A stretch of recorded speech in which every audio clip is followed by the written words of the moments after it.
عليكم السلام ورحمة الله وبركاته. بسم الله الرحمن الرحيم. All praises are Allah's, Lord of the worlds, and may His peace and blessings be upon our Master, the Holy Prophet Muhammad. اللهم صل على محمد وآل محمد. Alhamdulillah, tonight we're here to commemorate and pay our respects to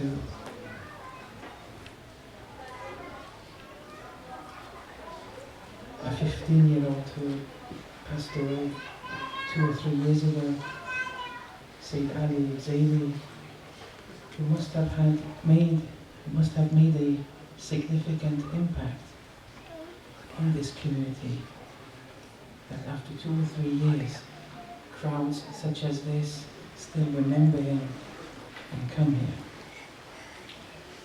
And as destiny has it, it was to be my tawfiq and honor to present a few words to you on this night. Inshallah, I'll start with a hadith and then we'll take things from there, inshallah, and see where we go.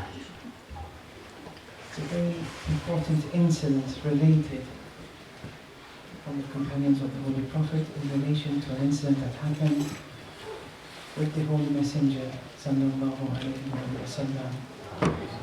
اللهم صل على محمد وآل محمد. إنه كان قاعدا مع أصحابه في المسجد. The Holy Messenger was sitting in the mosque with his companions. فسمعوا حدة عظيمة فارتاعوا. They heard a mighty noise and they got scared. فقال, the Holy Messenger said, أتعرفون ما هذه الحدة? Do you know what this sound was? قالوا, the companions replied, الله ورسوله أعلم. Allah knows. The Messenger knows. Because this wasn't a physical sound they were hearing. For the common lay people to know the source of the sound, the noise. Allah knows what the sound was. The Messenger knew what the sound was. Then the Holy Prophet replied as to what the sound is. حجر, a stone, ألقي من أعلى جهنم منذ 70 سنة. A stone that was let loose and thrown from the top of hell, and from the very top of hell, it was thrown 70 years ago. وَالْآنَ وَصَلَ إِلَىٰ قَعْرِهَا. And right now, at this time, the stone landed at the bottom of hell. Oh, this wasn't a physical place. It wasn't a physical sound. It wasn't a physical hell. In our dreams, haven't you ever heard of something? In your dreams, you see things, but there's nothing physical about it. Everyone heard the sound, but they didn't hear it with the physical ear. This was a sound from another realm, a sound beyond the physical realm. Otherwise they wouldn't have been that astonished. فَكَانَ مِنْ وُصُولِهِ, the Holy Prophet is continuing, فَكَانَ مِنْ وُصُولِهِ إِلَىٰ قَعْرِهَا وَسُقُوطِهِ فِيهَا هَذِهِ الْحَدَّةِ. And it's reaching and falling down to the bottom of hell. This was the sound when it made contact with the bottom of hell. فما فرغ من كلامه إلا والصراخ في دار منافق من المنافقين. Just as the Holy Prophet's words had finished, they heard the cries and lamentations from a house that belonged to a munafiq amongst the munafiqeen of the time. They heard those cries and lamentations coming from that house. قد مات, the munafiq had died. وكان عمره 70 سنة, and the munafiq that had died, he died at an age of 70. Just bear with me, because this is important to the message I want to get, especially in relation to the mal'oon. Actually, the munafiq died at 70. فقال, the Holy Messenger said, Allahu Akbar. فعلمت علماء الصحابة أن هذه الحجرة هو ذلك المنافق. By the Allahu Akbar that the Messenger gave, the companions, the ulama amongst the companions, those who are more wary of the realities, they knew that this stone that the Holy Prophet was mentioning, that fell 70 years ago from the top of hell and hit the bottom after 70 years, the stone was the munafiq. The munafiq is the stone. I'll explain this after. وأنه منذ خلقه الله تعالى يهوي في جهنم. And since Allah had created that person, the munafiq, he was in hell. وبلغ عمره 70 سنة, his age reached 70 years. فلما مات وصل في قعرها, and he died when he hit the bottom of hell. This was the tradition. This tradition has a lot of meaning. I'll just clarify one or two of the meanings, then we'll progress.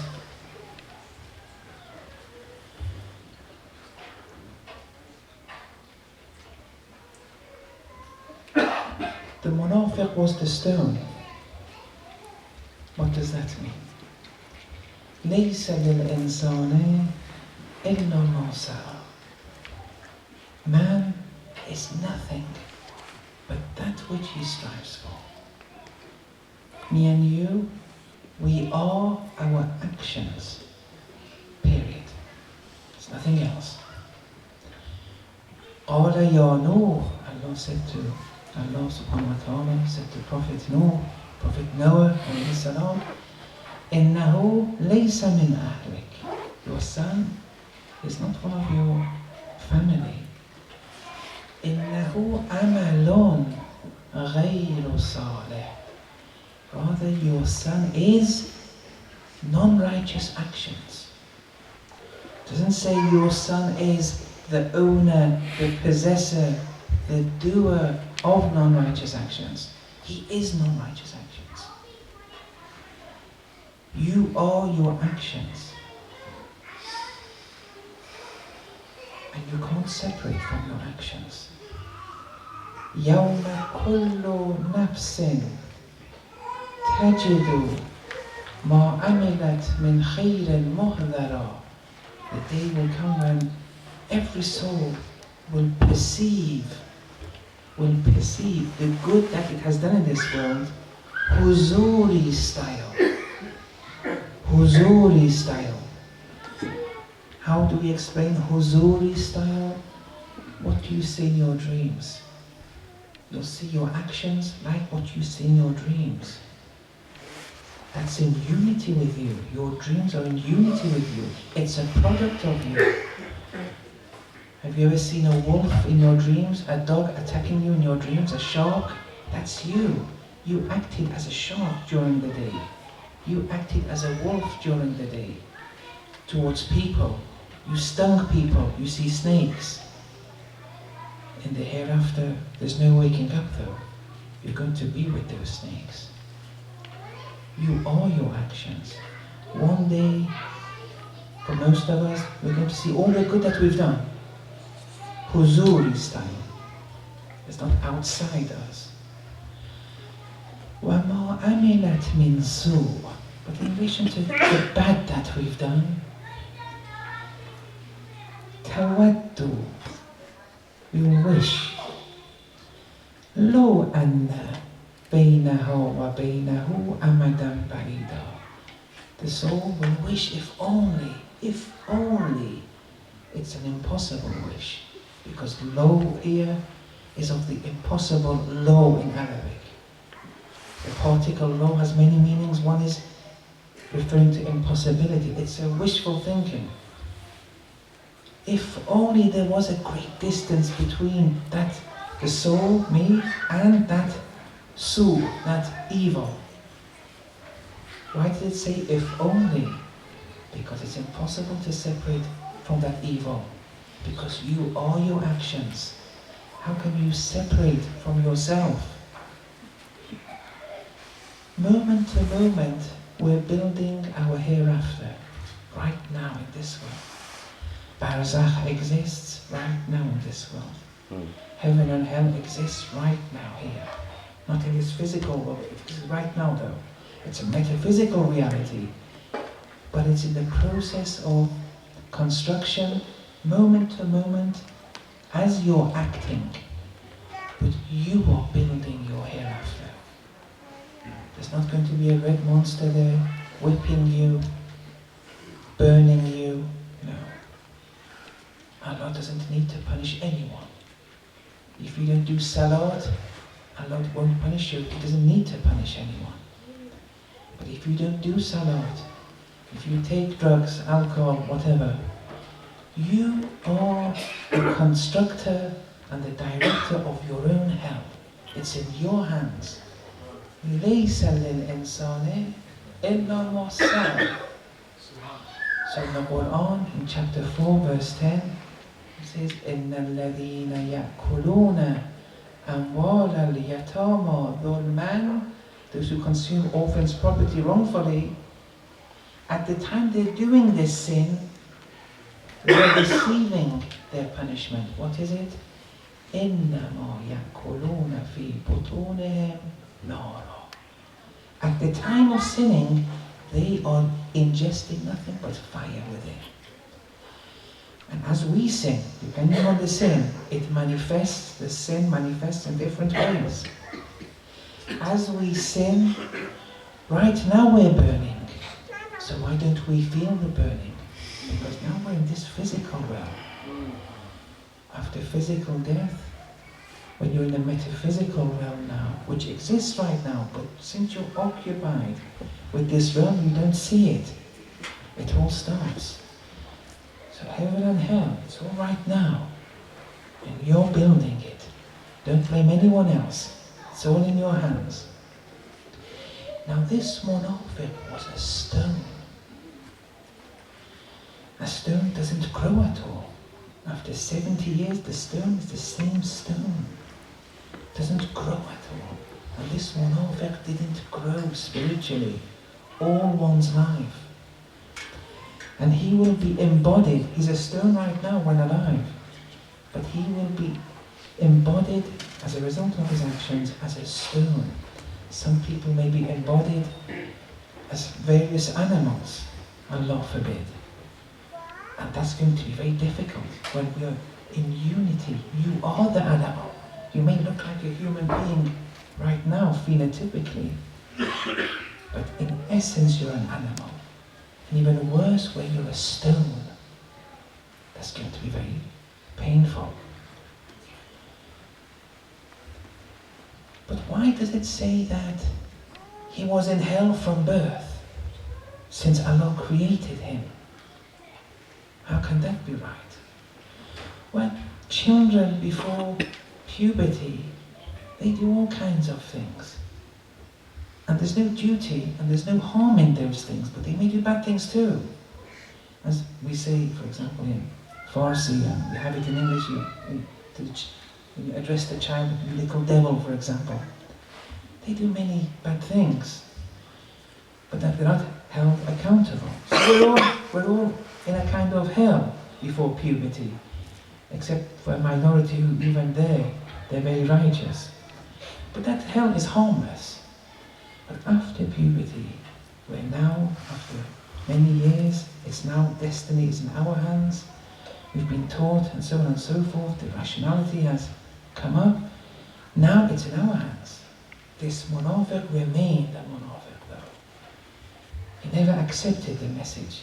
So that's why it says he was always in hell. But before puberty it wasn't harmful. But after puberty, when it was in his own hands, he created that heaven and even enhanced his own, he created that hell and enhanced his own hell manyfold. Then the next point, and this is the point which I want to focus on, is that when he hit the bottom of hell, he died. When he hit the bottom of hell. What does that mean?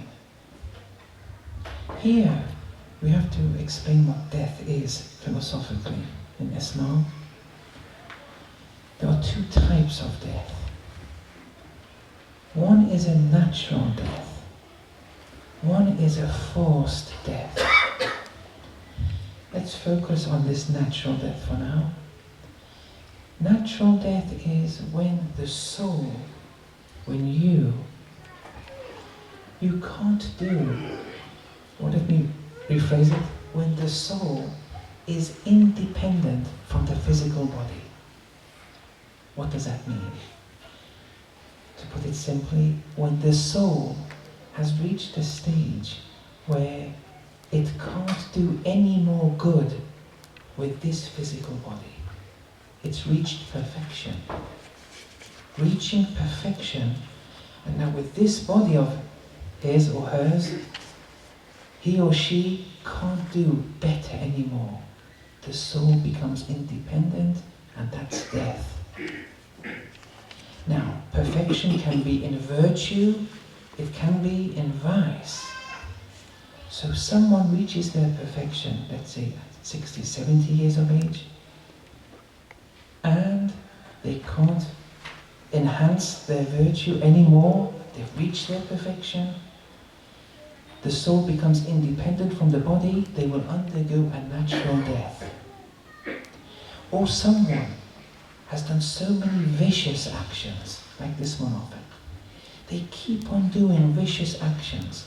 They become perfect in their vice, and they no longer can do more vice with this physical body. They've reached that perfection, they die. The soul becomes independent from the body again. That's called natural death. We'll come back to this. With forced death, it's when someone, for example, kills you.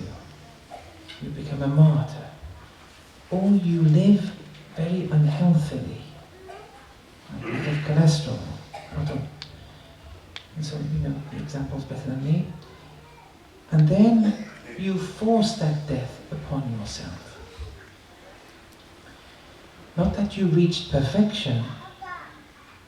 You lived in a certain manner that the soul could no longer live with this physical body, which was a means for the soul to act.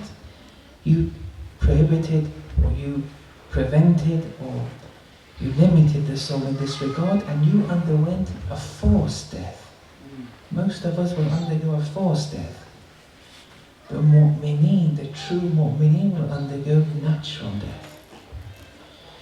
The Imams, alayhimus salam, they are manifestations of Allah's name, Al-Hayy, and they never die a physical death. If they weren't martyred, they would live forever.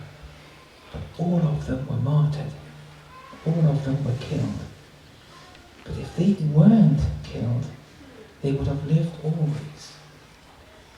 Because then day by day, that potential for more and more perfection is always there for them. For us, it comes usually sooner or later. So that's forced death and natural death in relation to Muslims. In relation to non-believers, there's a slight difference. I don't want to waste time yet, but these speeches you can get later. Now, we're here for... Now, I never saw Sayyid Ali. I don't know him. I've asked 2 or 3 people about him. Because he was 15 years of age. What they've told me was, towards the end, he was very pious and very wary of Allah, and would always speak about that. Now, I don't want to trigger any emotions here, but this is my understanding of the matter. He was 15,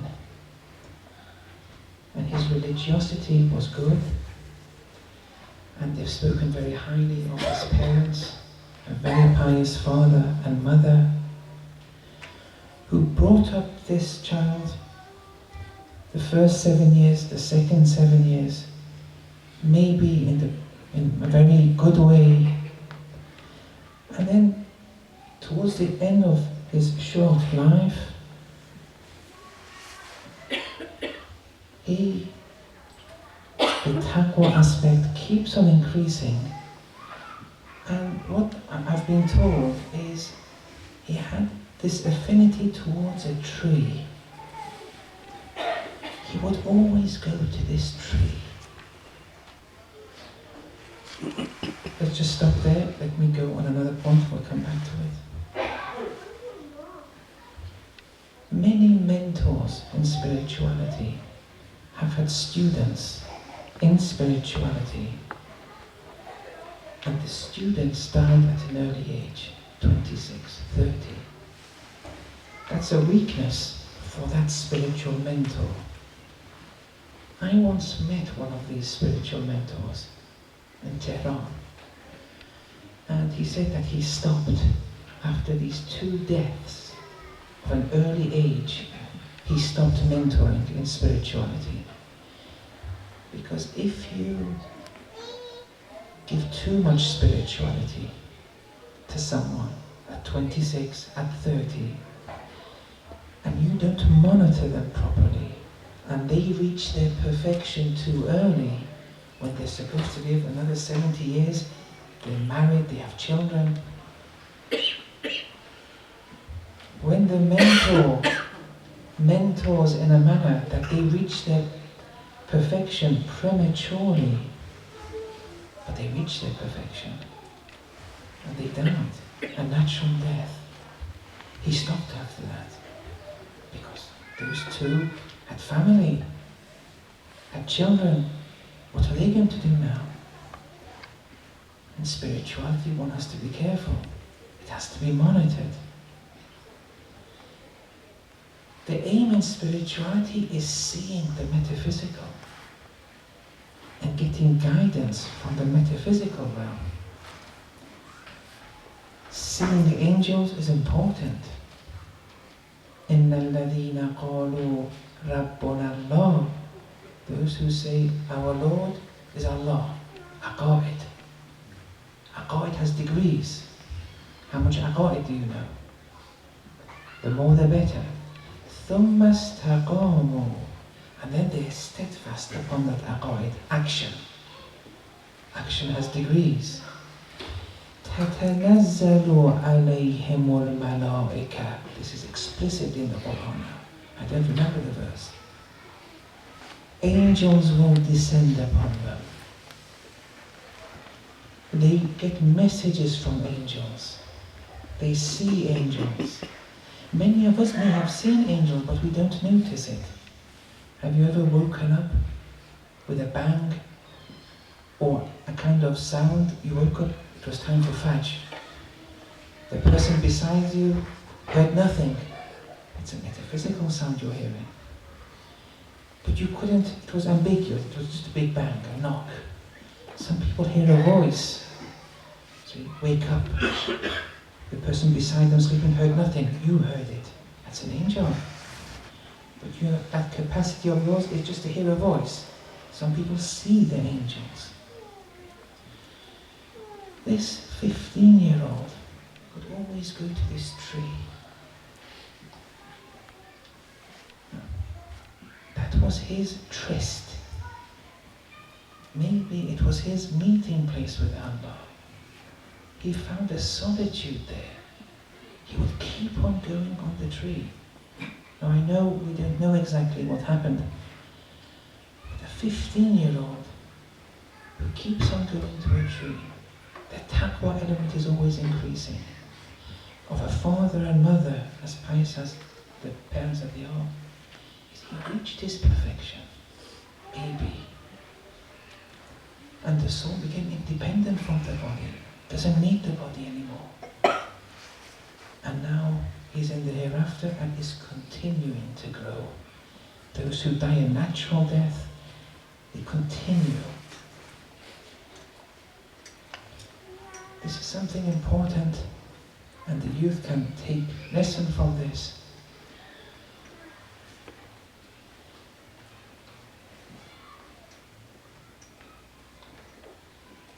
Now just one or two other points just in relation to death and barzakh.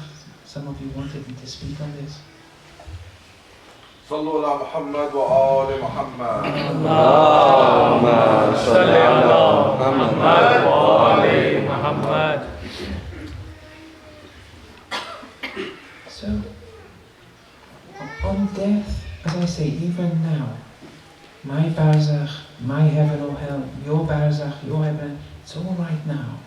They all exist. When we die, we say farewell to the physical body and we won't need it again.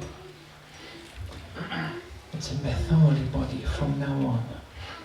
A mithali body has colour, size, shape, but there's nothing physical about it. It's a more perfect form of the physical body. But how that mithali body will appear, it's in your hands. يحشر الناس يوم القيامة على وجوه عندها تحسن عندها القردة والخنازير. Some people will be resurrected on the day of resurrection in so many different forms. We see so much different sins that they'll be embodied as different animals. That when the apes and pigs see them, they'll look happy. Say, look at that figure. They'll feel pride in themselves. That's the very bad potential that we have. Anyway, on death, physical death, it all starts. The first question is, why do we pay so much respect to this physical body when we don't need it anymore? Why all the procedure with the kafan and so on and so forth, with the talqeen, where you inculcate certain aqa'id, you move them, you say, listen to me. Many people on death, before they fully separate, most people, on death, they still think that the corpse is them. It takes a while for them to realize that the hereafter has started. And maybe that's why cremation is haram. You can't burn them, because the person will suffer if you burn them. Because he still thinks that's his body. That's why we have to pay a lot of respect. The kafan, very smoothly, do it very gently, don't cause any harm to the body. And then after a period, when they see the realities, their actions manifest, it first starts with the barzakhi realm, where your actions in general.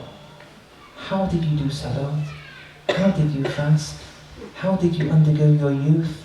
How did you earn? In general, depending on how you answer these, how you acted upon these questions in your life here, they will be manifested in different sizes and shapes, depending on if it was good or bad. The next phase, which is a more refined phase, barzakh, is just like the womb, where the child is getting ready for another more perfect phase. There, your actions manifest, but more specifically. Like your salat on this day, at this period of time, X salat, with this clothing, with this, in this building, and so on and so forth. How did you do it? And that will manifest itself. But all these depend on you. It's nothing outside you. There's not a physical janitor waiting to whip you. Although there are some discussions amongst the ulama, I'm just giving what the ulama say here. So, I'll end by saying that, inshallah, now we have an example of such a person. One has to make and use and benefit, although it's sad that we've lost someone. But such a person, to undergo a natural death maybe, at 15, his hands are open. He's still looking upon and over us. The potential is there. He may communicate with parents, with family members, with friends. These are possible. And you can it's possible that you can communicate with his friends, family, and so on and so forth. Anyway, I'll stop here. Sallallahu ala Muhammad wa Allahumma.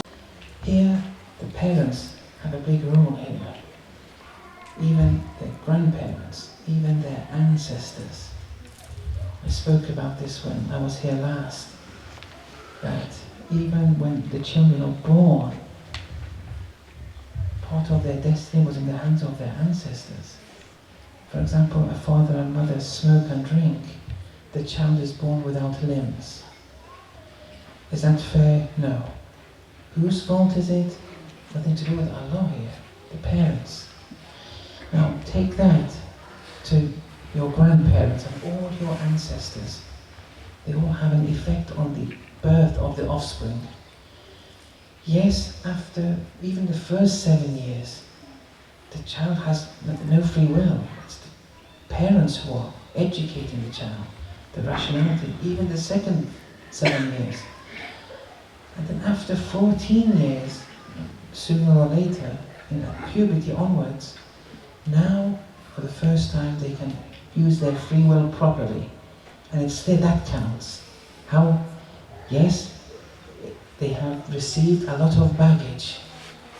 Some parents bring them up like that, some parents bring them up another way. And those parents will be held accountable, not the child. And the child will be judged differently. No one should be complacent here. There are 1,001 different parameters. No one knows what will happen. But then it's in one's own hands from 14 onwards. Well, from puberty onwards, they can make all the difference there. So, Ameen. oh Allah, we're all weak. Protect us and strengthen us against all forms of satanic temptations. Ameen. Oh Allah, guide us on the right path. Ameen. Oh Allah, all the members of deceased from our families and friends, especially this 15-year-old Sayyid Ali Zaidi, enlighten his soul. Oh Allah, hasten the appearance of the 12th Imam, the Saviour of mankind. Oh Allah, strengthen all Muslims against oppression all over the world. Ameen. Oh Allah, strengthen our leader against the forces of global arrogance. Ameen. Bi-Nabi wa alayhi salawat. Allah.